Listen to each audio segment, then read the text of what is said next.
I think once I put the vision in front of the kids, I think for it to become their vision and not just mine, I think I took a number of steps. And I think first was just for them to experience that question in multiple ways. And one of the first things I did was I tried to expose them to a number of stories of individuals who had sort of answered that question. And I use examples of social change, I use examples of sports, I use examples of people in multitude of fields. And I think with a lot of pictures, videos and stories of people who had seen some kind of an issue around them and tried to answer that question. The second thing I did was I think I initially very consciously started embedding that a lot in my lesson plans. I encouraged them to start quoting examples from the classroom often. And it started with first me quoting and modeling examples of I saw this behavior and this kid this and because she was answering this question. I think when they started seeing that how their actions that they were taking could be then framed explicitly in that language, then they started using that language.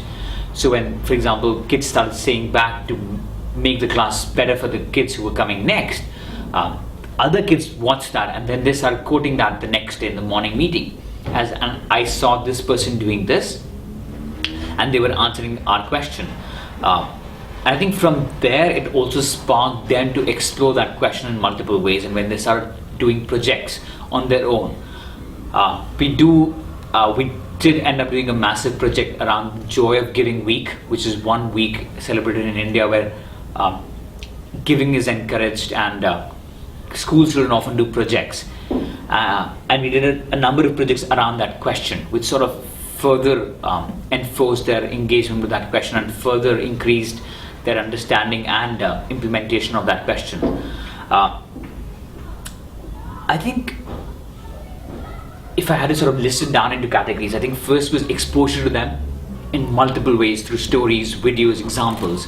Second was getting that embedded in their language, first through my direct modeling and then through them sort of using it and coding. And third was creating environments of where they could apply that, both academic environments and environments around them, real life.